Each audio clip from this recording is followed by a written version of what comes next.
Om Sadashiva Samarambham Sadashivasamaramбhaं Shankaracharya Shankaracharya Asmadacharya Paryantam Asmadacharya-पर्यन्तं Vande वन्दे Guru Paramparam गुरुपरम्परम् Om Sahana ॐ सहना Bhavatu भवतु Sahana सहनौ Bhunaktu पुनस्तु Sahaviryam वीर्यं Karavavai करवावहै Tejasvinavadhitamastu तेजस्विनावधीतमस्तु मा Madvidvishavahai विद्विषावहै Om ॐ Shanti शान्ति Shanti शान्ति Shanti. शान्तिः।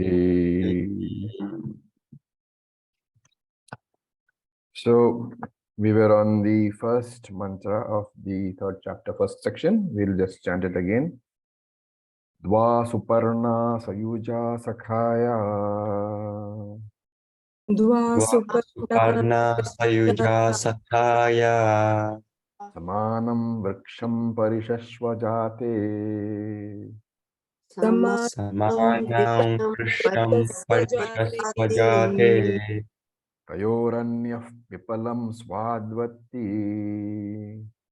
तयोरन्यं Anashnan Anyo Bichakshiti अनश्नन्नो अपि चाक्षसीति। Okay, so I'll just mute you. And so there are two birds sitting on the tree, which is the body. And we said that the job of Paramatma is what? The job of Paramatma is to, like the Jivatma, if you remember in Tattva Bodha, Jivatma has three aspects: Vishwa, Tajasa, Prajna. And the universe, the Prapancha, has three aspects: Virat, Hiranyagarbha, and Antaryami. And as you know by now, the Vishwa is connected to Virat, Taijasa is connected to Hiranyagarbha, and Prajna is connected to Antaryami. Right? So, how does this connection take place? And for this connection, who is required? Ishvara is required. And when we talk about Ishvara making the connection, remember that there is no conscious action on Ishvara's part. It's very important to remember that. So Ishvara is Akarta, and therefore Shankara says that Sannidhi Matrena, because of his very presence alone. There is no willpower being used, there is no action being done. Because of his very presence alone, that connection takes place. Then the point is, if you come back to the example, and if this Paramatma bird is not eating the fruits, what is the purpose of that Paramatma bird sitting on the tree? So Shankara says, Pashyati eva kevalam. He only witnesses. Sannidhi matarena. So that is what I said.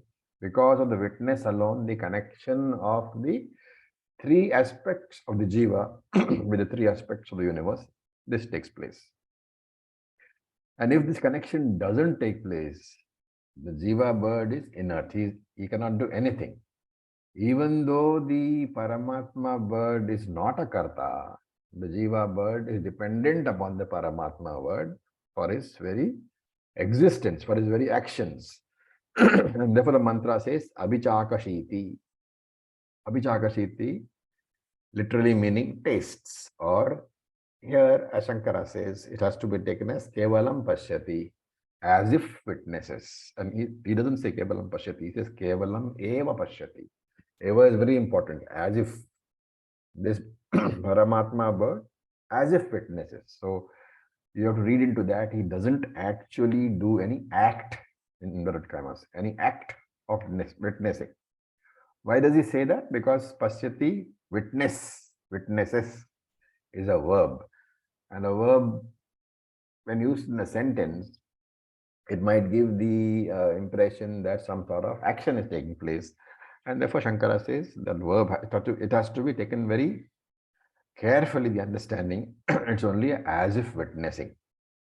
And he gives a example which we saw in the last class. As the king inspires actions because of his presence. In the presence of the king alone, all the people get together and do their actions. The nation runs, and therefore, in his presence only, the king actually doesn't do anything. And that is why we are saying that there is a word sayuja. That sayuja means together, and therefore this Jivatma and Paramatma have always got to be together. If they are not together, the Jivatma is inert. Consciousness comes from the Paramatma itself. And the tree we are referring to is what? Our physical body. So in this two body, in this one body, there are two birds. One is the Sakshi bird, one is the Ahankara bird. Right. This much we saw in the last class. So with this borrowed consciousness, which belongs to the Sakshi, the Jiva bird, the Ahankara bird, reflects that consciousness and becomes a Karta and a Bhokta. Right. So as a Karta, this Jiva bird is constantly doing actions, doing karma, and the result of any karma is Punya Phalam and Papa Phalam. And having acquired the Punya Phalam and Papa Phalam, the Bhokta is, as a Bhokta, that same Jiva is constantly experiencing the results of that Punya Papa. Remember, it is the Jiva bird which is doing this experiencing and acquisition of karma phalam. The Sakshi bird, the Paramatma bird, does nothing.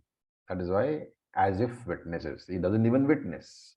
So Sakshi is asangaha, is not connected at all.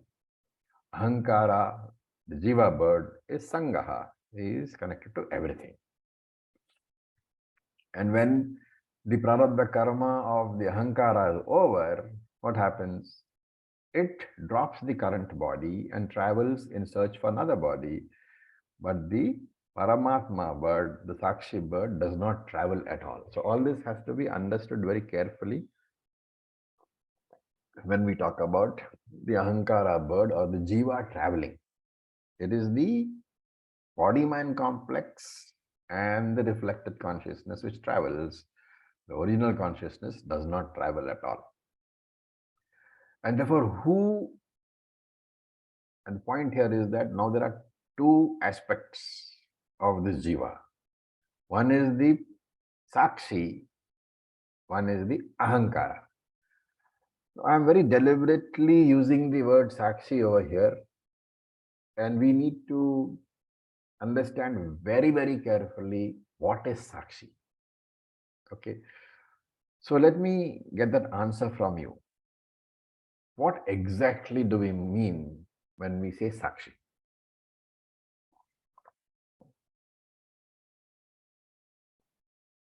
Yes, June. That is being reflected in that body mind sense complex. Sorry, can you just say that again? It's the original consciousness that is being reflected in that particular body mind sense complex. But the OC which is reflected is called the RC. Yes, but the RC and the OC are the same. Just that is the specific OC that is being reflected by that reflecting medium. Only that part of the... There is only one OC, and that is reflected by all reflecting media.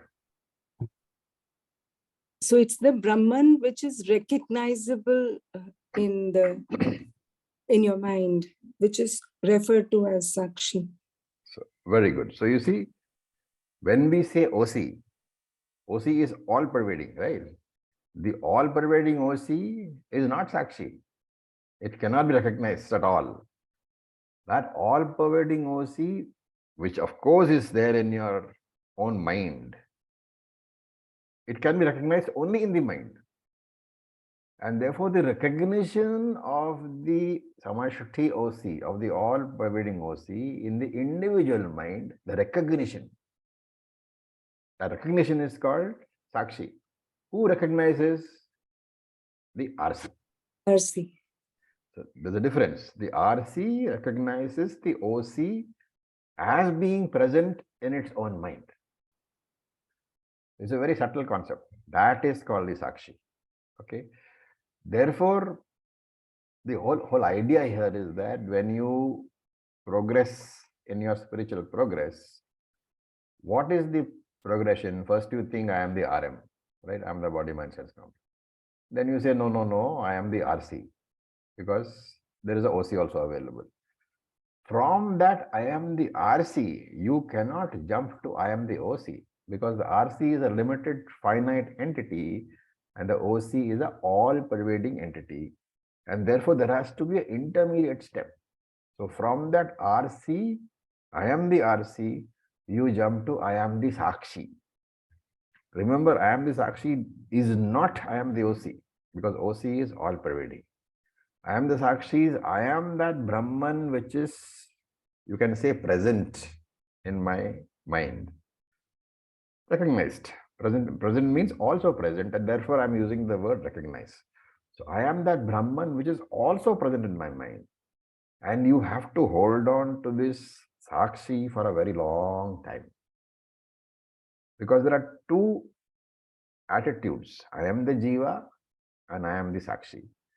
When you hold on to I am the Sakshi for a very long time, it dilutes what is known as Jiva Bhavaha, the attitude of I am the Jiva.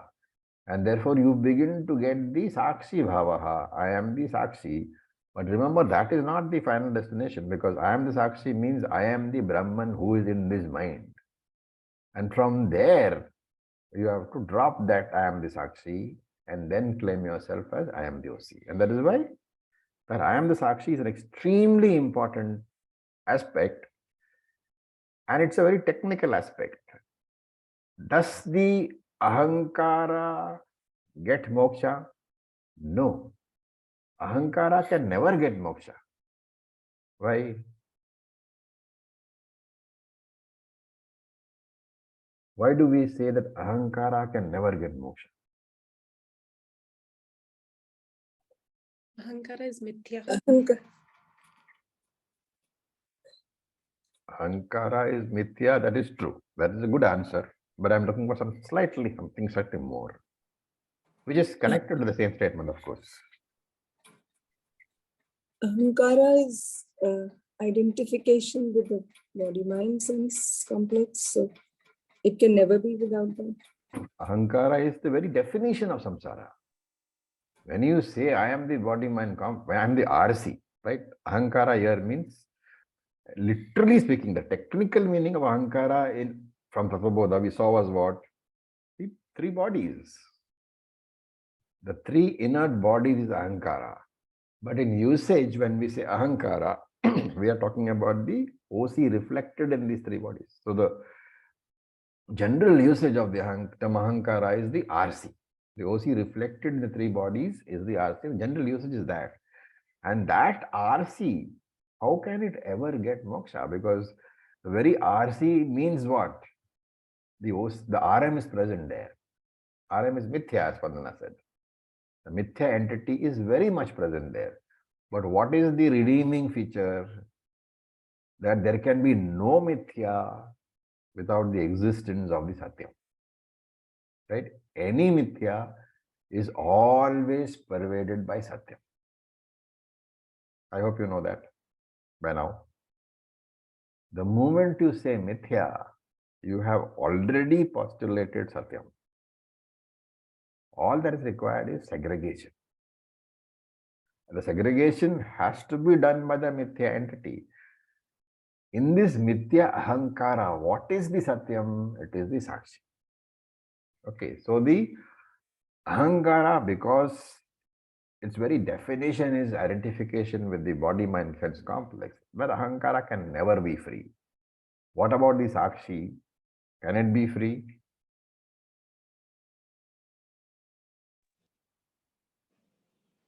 No, as long as the ahankara is there, the sakshi will always be there. I mean, it's free in terms of knowing there, but the terminology itself exists because of. This is where, you have to The, rack your brains a bit. the RC will have to RC. intellectually drop the Sakshi and move on to the all-pervading Brahman. Anybody else? Hello, Raviji, may I try? Please, Natarajanji, boli. Sakshi cannot be free. It's only an intermediate step between the first and the last. Okay, the only free thing is the OC. That is by definition. There cannot be any other. Okay. Is Anybody?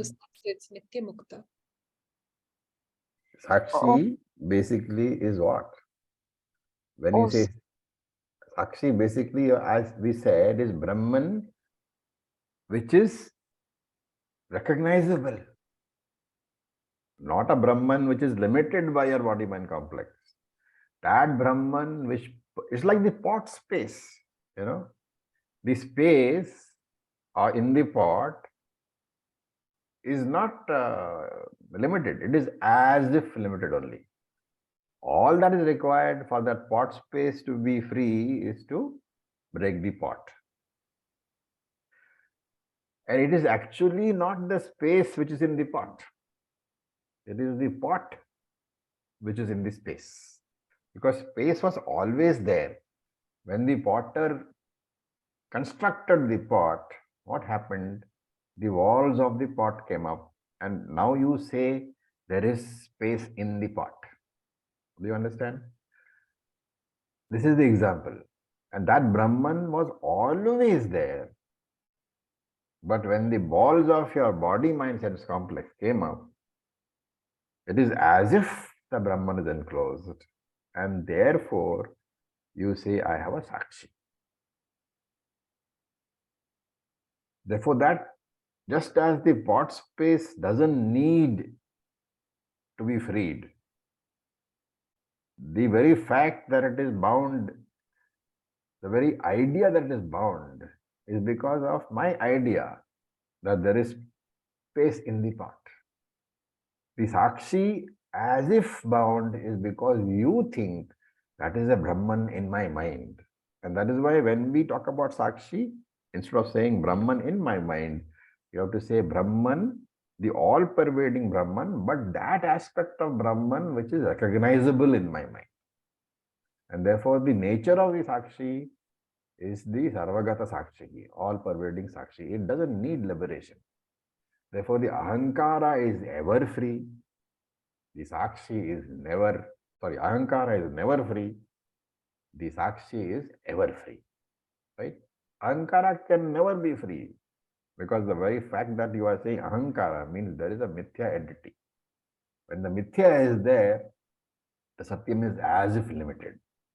And Sakshi is not bound by the body, mind, sense complex, which is why in this penultimate step, you are jumping from Arti to Sakshi, because that is your bridge to total OC. And therefore, the Sakshi is ever free. It does not need to get liberated. Now the problem is, if Sakshi does not need liberation and Ahankara cannot be liberated, what are we doing studying Vedanta in the mornings? Who is wanting to get liberated? What exactly is bondage? What exactly is liberation? And so we know the answer to that. The Jiva is born with a basic ajnanam, basic ignorance of his own nature. He does not recognize his higher nature. He perceives his lower nature as Ahankara. Therefore, he mistakes himself to be Ahankara. That mistake needs to be rectified. So instead of claiming that he is Sakshi, he claims he is Ahankara. And what is this Ahankara? In Sushupti Avastha, the Ahankara disappears. And therefore, in Sushupti Avastha, you are neither a Karta, nor are you a Bhokta. You are a Sakshi. Right? And that is why all of us love to sleep. Of course, Science will say sleep is necessary to rejuvenate the cells and all those things. We are not saying no. That rest is necessary. But when you sleep in Sushupti Avastha, your Ahankara is resolved. And when Ahankara is resolved, you are what? You are abiding as Sakshi. You are abiding, you are residing, because you are still thinking that I am that Brahman, but now I am in this body. And therefore, the mantra here is saying that you can either claim yourself as Sakshi or you can claim yourself as Ahankara. It is up to you, right? And to illustrate this point, Shankara gives a beautiful introduction to the next mantra. The introduction is just 2 words, okay? Tatraivam sati. That being so. Okay, a very, very terse little introduction. That being so. What being what? Any ideas? That being so. What being what?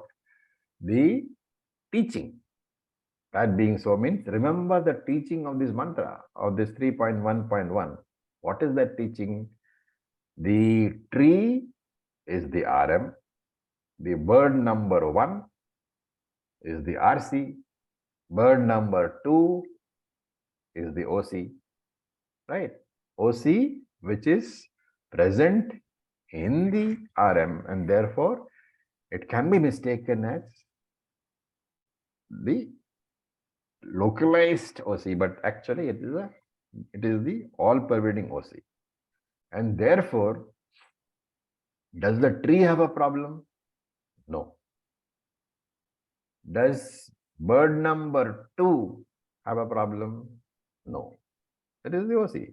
Tree is RM, bird number 1 is RC, bird number 2 is OC. Does tree have a problem? No.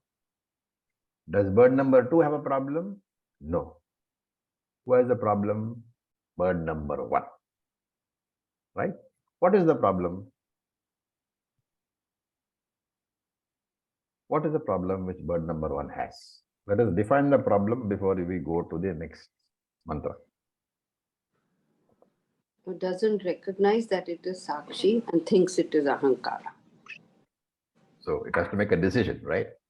Yes, Bird number 1 needs to make a decision. that it is Sakshi. Or Ahankara. You can't force him No. to say that he's Sakshi. He has to make a decision. He can make it either way. He can say, I am Yes, he can. Ahankara. He can say, I am Sakshi. Okay, Yes. so that's a very beautiful meaning of Tatraivam Sati. That being so, because all this has been said, then what is this next mantra we will read? Samane vrikshe purusho nivagnaha. Samane Mane vrikshe vrikshe purusho nimatnaha. Anishaya shochati mahyamanaha. Anishaya shochati nityamanaha. Jushtam yada pasyat yanyamishamasya. Jushtam yada pasyatyanyamisham. Mahimanamiti vita shokaha. Manamiti vidisha. Okay, I would suggest that you guys really practice some chanting at home, okay? So, because by now you must be knowing that only when the words are clear in your mind, you can recall. When I'm talking, of course, there's no problem. But when you're recalling, you should be able to make the connection between the words. I'm not saying you should know the Sanskrit, but basic essentials of what the words mean, how they are pronounced. Then it becomes much, much easier to study the scripture. It is not that it is not possible. You can study Vedanta without knowing a word of Sanskrit. But it's more elegant. It's more easily, digestible if you know some Sanskrit. Okay. Now, let us look at what is being said. So, samane vrikshe purushaha nibagnaha. in that very same tree, samane vrikshe, in the very same tree. Which samane vrikshe? Now, that might see all these words, and that is the beauty of Shankara Bhashya, these words might cause some sort of doubts. Samane vrikshe, in that very same tree. Okay. So what would we say is the meaning of same tree?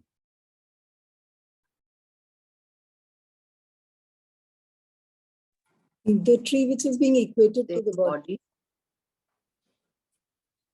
Yes, that is true. In the very same tree, and Shankara says, Yathokte, means which was talked about in the earlier mantra. Which means what? The very same tree, which is called the body. The tree is the physical body.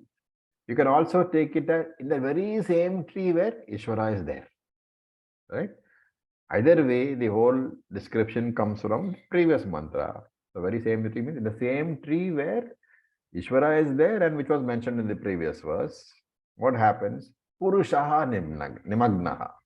This nimagnaha means absorbed, or a better word is submerged.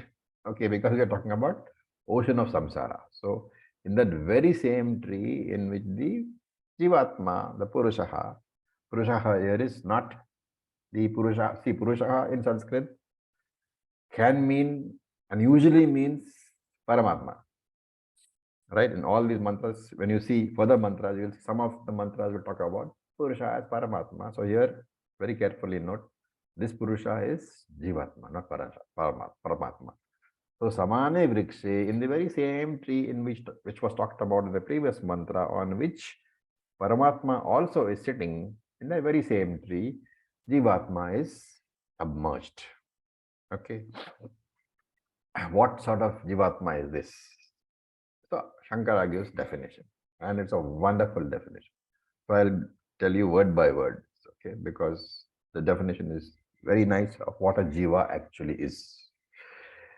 And I would suggest that you later on go through the class and note down word by word. So jiva is what? Guru Bhara Akrantaha. Akrantaha means staggering under or overcome by. Guru Bhara. So Bharam means load. Guru here is not Acharya. Okay. It is not that Acharya has a big load on you. At least I hope not. So Guru here means what? Extreme. So Guru Bharaha, extremely heavy load. Akrantaha. He is staggering under the extremely heavy load of what? Avidya, Kama, Karma Phala, Ragadi. It is staggering under the load of avidya, of ignorance. Because of ignorance, there is desire, kamaha. Because of kamaha, he does karmaha. So avidya, kama, karmaha. Because of karmaha, he gets karma phalam. Therefore, avidya, kama, karma, phala. And because he gets phalam, and so to some phalam, he has raga, to some phalam, he has dosha.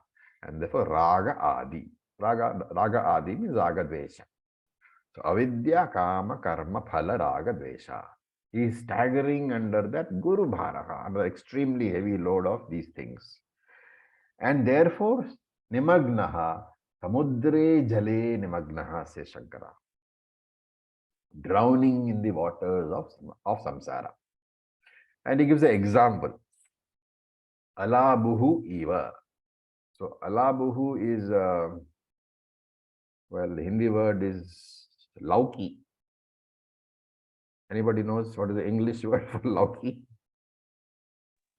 Marrow, I think. It's one of those gods. Bottle or- god. Bottle god. Bottle god. So, and June, do you know what bottle god is? It's a fruit. Okay. And what happens is it's a fruit which you chuck into water, it floats. Okay. So, alabuhu eva. That like a bottle gourd which is floating on the water. And what happens that bottle gourd, that because it floats, it has no freedom to move on its own. What makes it move? The movement of the waves, according to the whims and fancies of the movement of this ocean. This bottle gourd also has to move. Similarly, this jiva is tossed about here and there. And when the waves move, remember the waves move because of what? Any movement in the ocean is caused by, is called waves. So we are coming to very basics actually. What is the movement of that? What is the creation of the waves? How is it caused?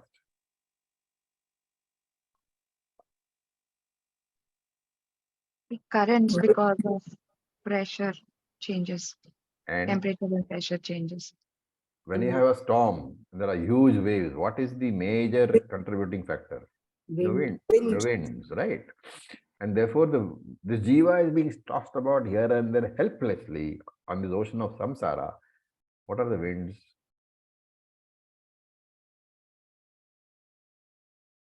Karma, all his actions, whatever. In other words, not wrong. Mm. The winds of prarabdha. Prarabdha, Okay. prarabdha. So the winds of prarabdha are tossing this jiva here and there. And the problem is, you know what? If he sank and died, that problem would end. But he doesn't. He rises up, the wave takes him down, he gasps for breath. Just as he's about to pop it, again the wave brings him back, again he gasps for breath. So he's tortured.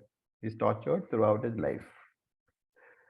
And therefore, Shankara says, this person has definitely got a very strong identification with the body mindset complex.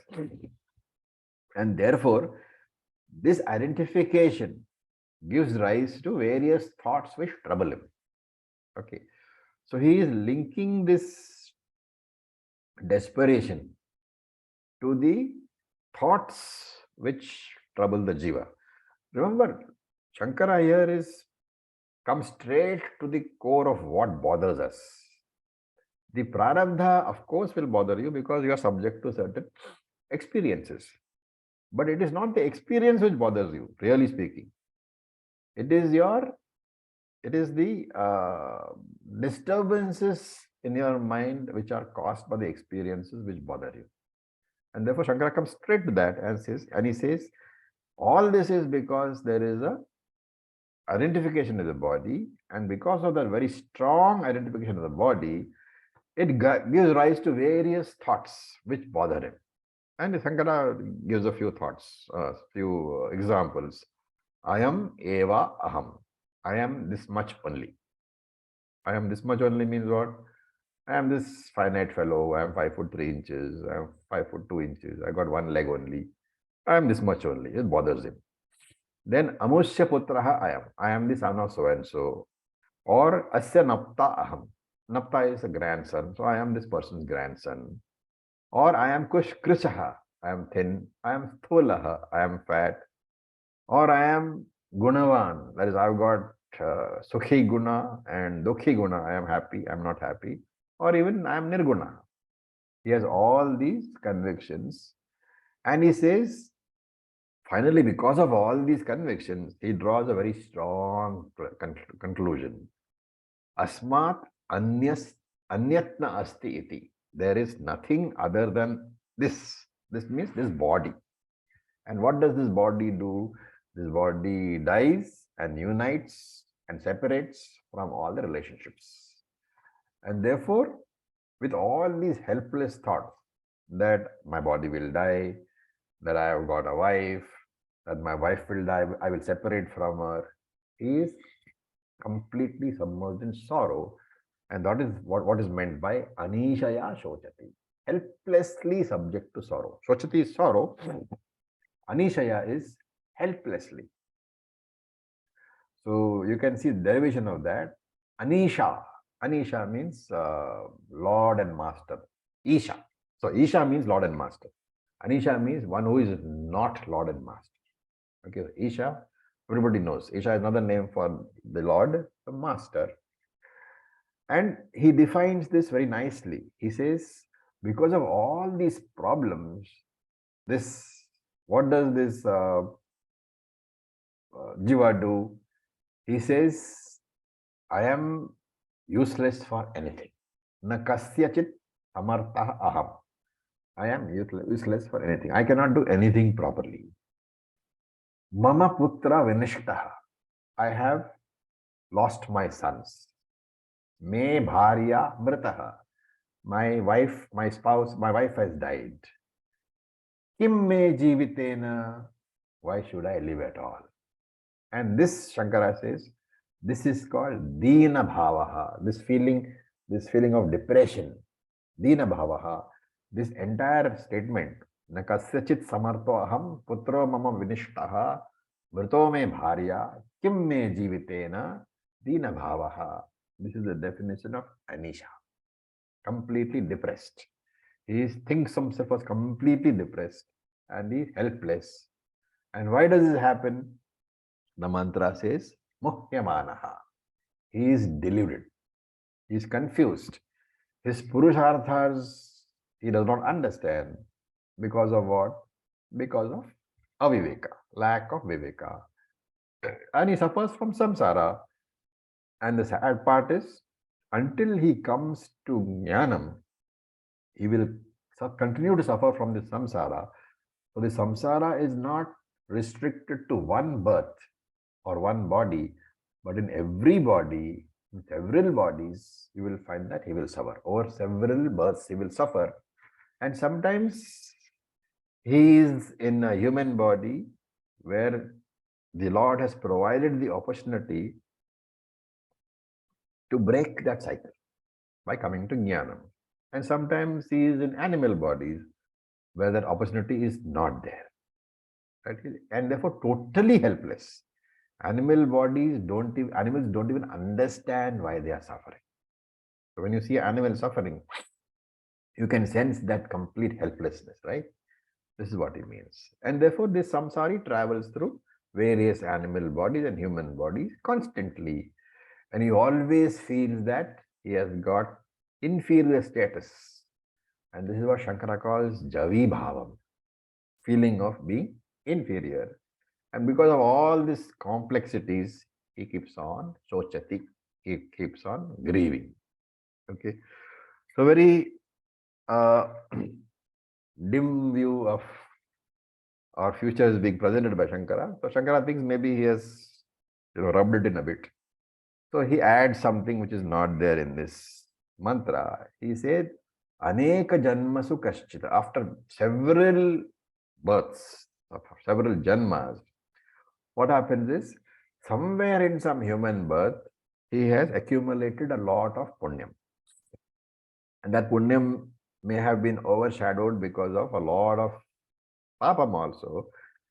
But because of the sufferings of several births, many of them in animal bodies, in insect bodies, in bird bodies, where no fresh papam could be generated. So all those bodies where no papam could be generated, those bodies have contributed to the reduction of the papam because experienced without any fresh accumulations. And therefore at some stage, what will happen? The accumulated punyam begins to fructify because the papam a lot of papam has been what you call experienced.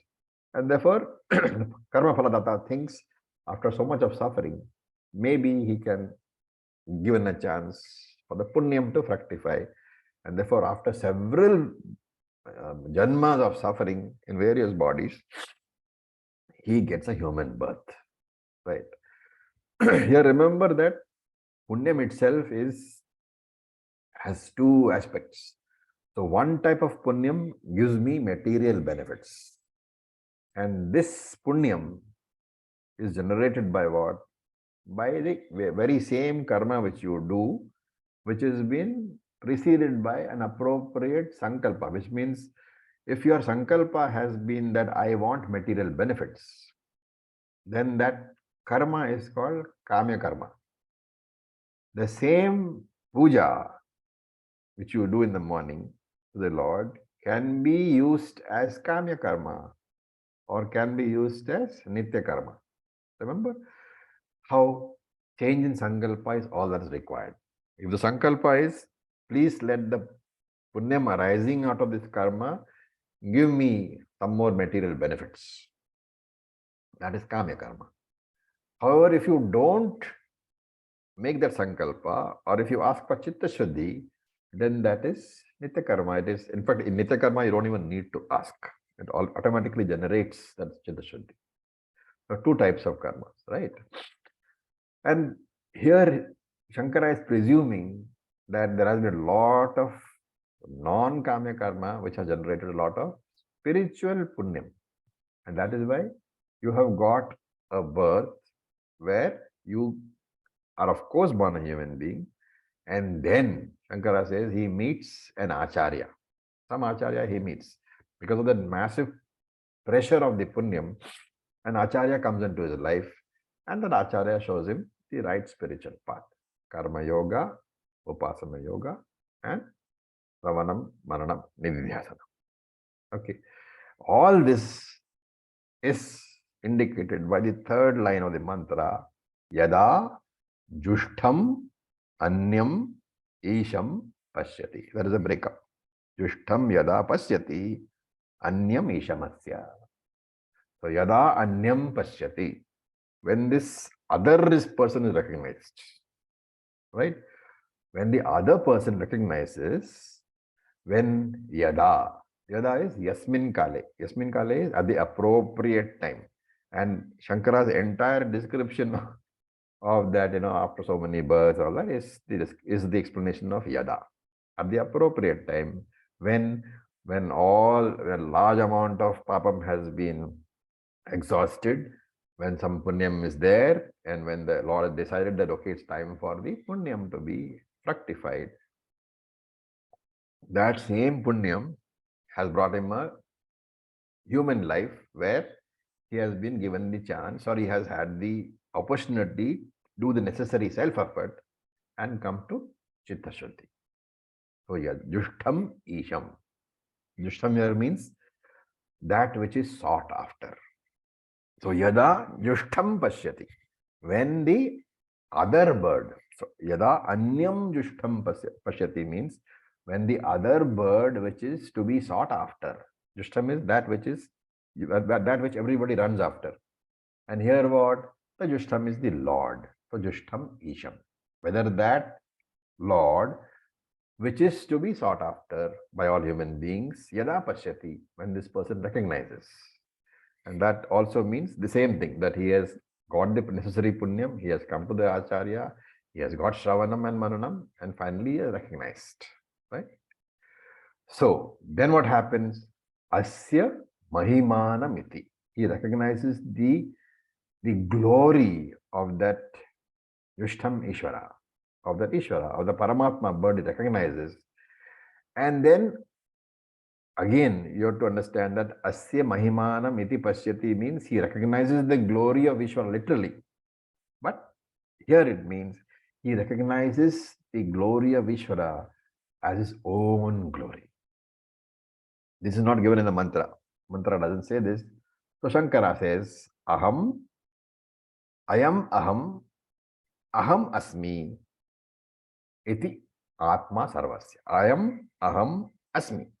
This Paramatma, I am is this. This Paramatma, Aham Asmi, I am. And what sort of Paramatma is that? Sarvasya Atma. So I am that Paramatma which I have recognized. And not only that, that Paramatma I am, and I am the Atma of all beings. So Atma here means essence. I am present in all beings. Remember, Atma means me. And therefore, the word Atma literally means I. And therefore, when you say Sarvasya Atma, you are saying that I, which is present in everyone, that is this Ishvara, the Jushtham Ishvara, and that Ishvara, Ahamasmi, that I am. Therefore, I see myself in all beings, which you remember from chapter 13. Kshetranyam chapi mam vidhi sarva kshetreshu bharata. Know that I am the Kshetrajnam in all the Kshetras, in all the bodies. And this, he knows, I am this person only. I am not the miserable RC. I am the OC. Even though to say that I am the OC, the RC is needed. Okay, without the RC, you cannot do, think, or say. And therefore, it is the same RC, the miserable RC, the same Chidabhasa, the same Ahankara, who says that I am the OC. And who is this RC? So all this you don't find in the mantra. All this is beautifully given in Shankara Bhashyam. So I am reading out that portion to you. Who is the RC? Avidya Janita Upadi Parichinnaha. Right? That RC is Avidya Janita Upadi. That Upadhi, that RM, born from Avidya and Parichinnaha, limited RM, in which the original consciousness is being reflected. And what is that original consciousness? Shankara says very nicely, Maya Atma Iti. What is a Maya Atma? Remember the word Atma, when we use Sanskrit, as in contextual meaning, of course, but as I said, the primary meaning of Atma is I. And when you say I, you are always referring not to the body-mind sense complex, at least in Shastram. When you say I, you are referring to the consciousness principle. And therefore, when you say Atma, you are referring to your essential nature. Okay. So the word Atma also has the meaning of essential nature, Swarupam. And therefore, when Shankara says Maya Atma Iti, he is referring to what? He is referring to the RC. So Maya Atma Iti, which has the essential nature as Maya. Maya is what? Mithya. And therefore he says this RC, which is born of Avidya, is Mithya. That is what he means. And then he says, he recognizes the glow, this RC, this Mithya RC, it recognizes the glories, Asya Mahimanam, Vibhuti, of this Paramatma. And what is the glory?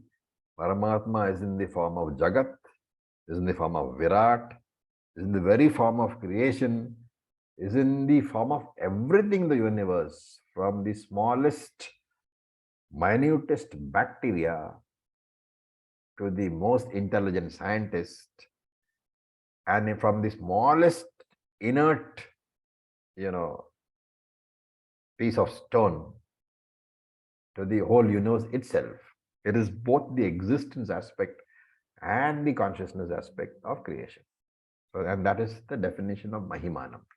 That glory is that there is nothing possible without Paramatma. You saw this in 7th chapter. The whole world is strung on me, he says, as the beads are strung on the string.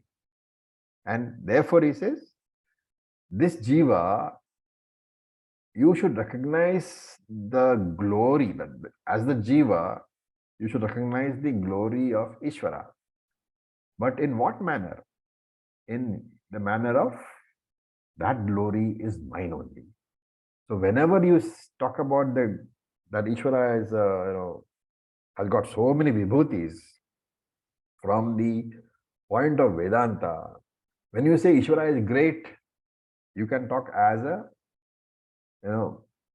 bhakti sadhaka, where there is a difference between you and Ishvara, or you can talk as a jnana sadhaka, where the moment you say that Ishvara is great, you are actually saying that I am that Ishvara. And therefore, whatever glories are there, whatever greatness is there in Ishvara, that is my greatness alone. That Ishvara is my higher nature. And that is why I am claiming that Sakshi as my higher nature. And when I claim Sakshi as my higher nature, it is given by the last word, Vita Shokaha. I am free of sorrow. I have no complaints. The world has become Leela, a ground for entertainment. Okay, and therefore, the main teaching of the entire Upanishad has been presented in a very short form with the example of the bird, which was given in the first sloka. Okay, so what is this technique? There is a technique for which you can use to understand this teaching. So it's called, of course, you know the technique. It's called Anvaya Vyatirekaha. What is the technique? Here you say Ahankara Satve Samsara Satvam. As long as Ahankara is Satyam for you, Samsara will be Satyam for you.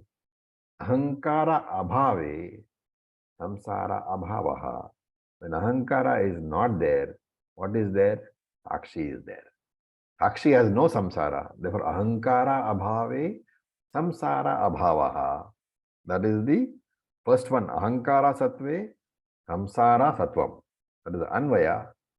Ahankara Abhave Samsara Abhavaha is the Vyatireka. What is the conclusion? Tasmat Ahankaraha Samsarasya Karanam. Therefore, Ahankara is the cause for samsara. Right? So this is what we mean. However, remember that Shastra is not saying that you should destroy Ahankara. Because if Ahankara is not there, no worldly interaction is possible. But I must know, whenever I am feeling disturbed, I must know how to change the channel from the Ahankara channel to the Sakshi channel, and I must keep that remote very handy. Whenever I feel a disturbance, I switch to Sakshi channel. When I am sitting in the Sakshi channel, you can use Ahankara to convert your life into a Leela, to an entertainment.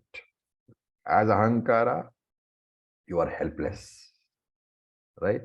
You are in the grip of the Pancha Anatma, body, mind, family, profession, possession. This is a very strong hand.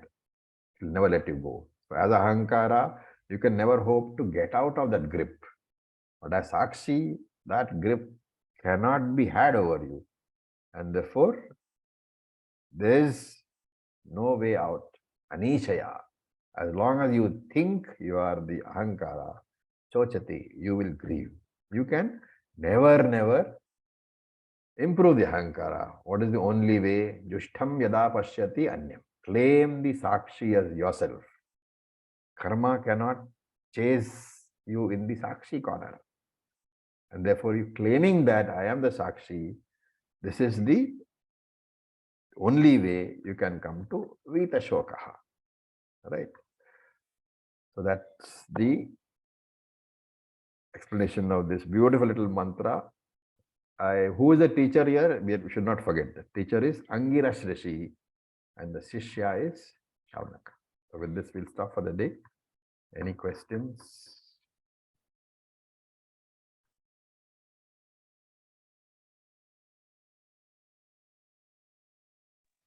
Om sir, Dina Yes. Bhava and Javi Bhava are the same. Dina Bhava and? Used another word, sir. Javi Bhava? No. No, okay. Maybe I got it wrong. Jiva I'll go Bhava. through.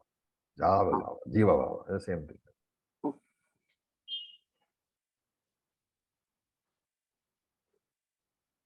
Yes, June. Okay.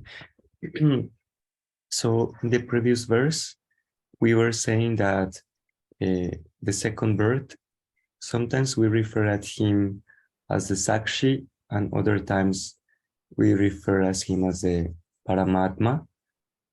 But it's a very deliberate reference to yes, point out that there really is no difference. okay, but technically, in the use of these terms, there is. Technically, when you use the term Sakshi, you are saying, I am that Brahman which I recognize, which I can recognize only in my mind. Yes. Remember that Brahman has two aspects, three aspects actually, Satchitananda, but we are dealing with Sat and Chit right now. So the Sat aspect of Brahman, you can recognize anywhere in the world. Whatever you see as existing, you are seeing the Sat aspect. But the Chit aspect, the consciousness aspect of Brahman, you cannot recognize anywhere excepting in your own mind. This is a discussion we had earlier. That recognition of that consciousness aspect in your mind, that is what is called Sakshi. It's not different at all. It is only that you can recognize it only there. So just to indicate that. So, though we very often say, and very often Shastra says Sakshi is Brahman only, remember Sakshi is this aspect of Brahman which you can recognize. You cannot recognize OC at all. That aspect which you can recognize, that is Sakshi. OC has to be understood. That is why they jump from Sakshi to OC. Sakshi you can recognize. Shastra tells you this consciousness which you feel you are, that I am there. I am word means I am conscious. That consciousness you are recognizing. That is Sakshi. But the OC you cannot recognize. OC has to be understood. That is the difference. Sakshi can be recognized. OC has to be understood through Shastra only. The fact that that consciousness which you are is the same consciousness which is Brahman, the only connection is Shastra. And that's why we can call the second birth the Paramatma as well. You can call it Paramatma, there is no problem. As long as as you go on, in fact, in later Upanishads, you will find there's deliberate usage confusing the two. It's trying to tell you that there is really no difference at all. Okay, thank you. Okay, thank you for your patience. Om Purnamadav Purnamidam Purnat Purnamudachyate Purnasya Purnamadaya Purnam Eva Vashishyate Om Shanti Shanti Shanti. Om Tat Sat, Om Namah Shivaya. Thank you for your patience.